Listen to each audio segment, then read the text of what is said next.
it's been a while since I've spoken face to face with this camera. Your turn, Yugi boy. What is up, guys? This is AlintheaYoh. Today we're going to be talking about trap cards and generic splashable trap cards that we used to have in the past, and now going forward with the unlimiting of the bottomless trap hole and of torrential tribute, what type of effect this could have in the meta. Now, if you were around a long time ago and you remember the days of 3 torrential tribute and obviously bottomless trap hole, it was a scary time for the game.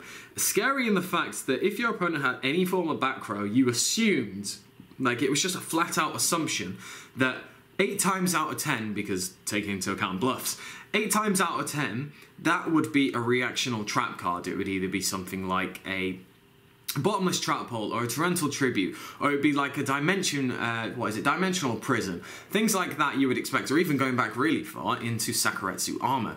And it was just something that you would always have to take into consideration. It would keep people back from overextending most of the time. People would be very cautious in the fact that they would attack with monsters in defense mode just to try and make sure you don't get hit by like a Mirror Force, for example.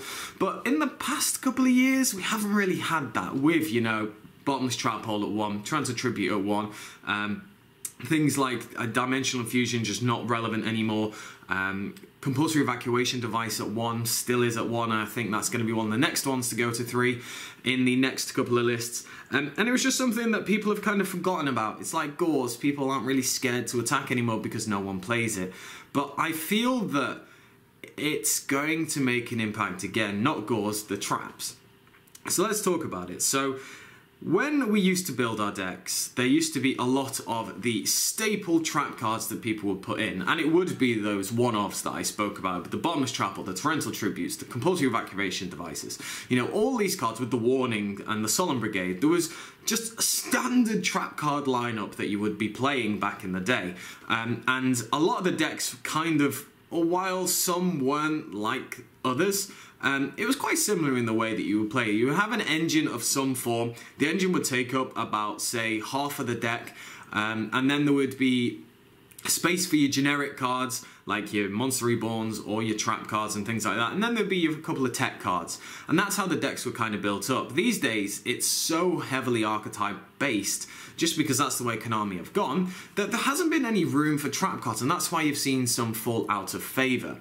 Now, however, even though there are still a lot of archetype decks, and the way that you build decks, there are a lot of archetypal cards that you need to put in, I think you're going to see a rise of those back row chainable trap cards.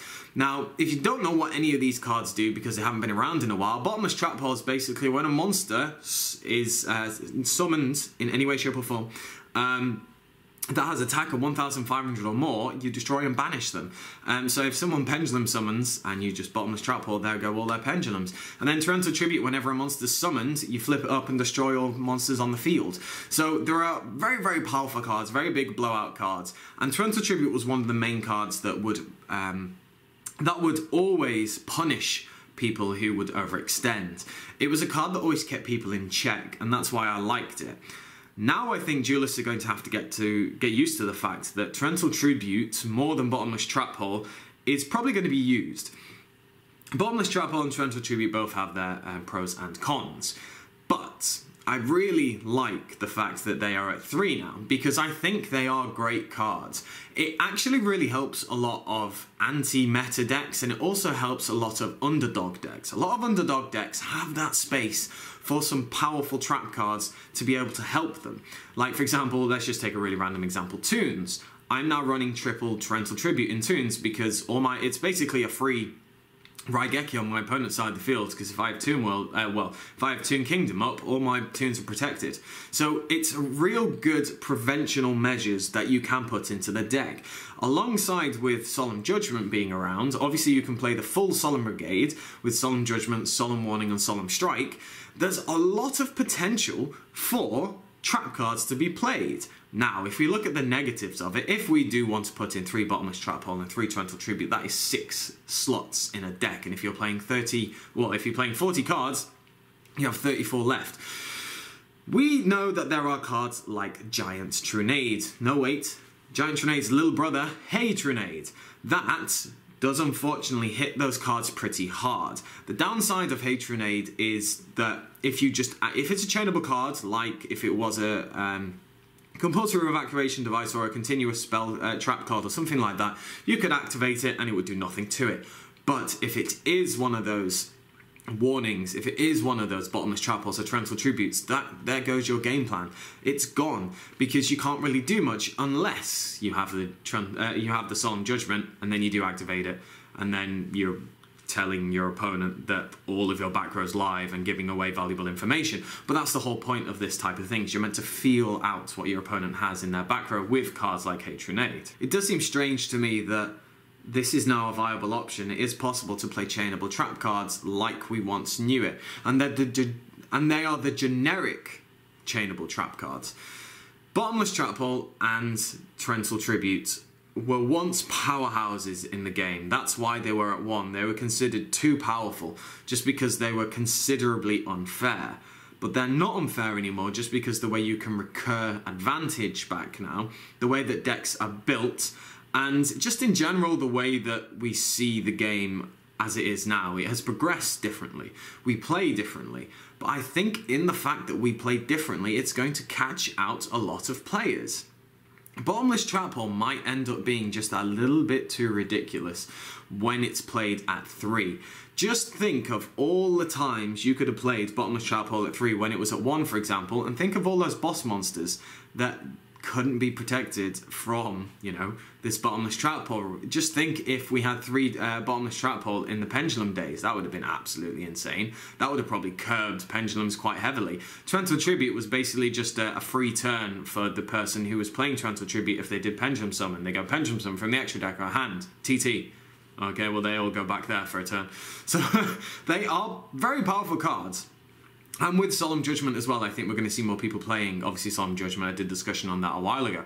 But I just think that it's going to be a very interesting outlook to see how people integrate these old school cards, and very powerful cards at that, how they integrate them into their decks. And I really want to know if everyone else is on the same wavelength as me.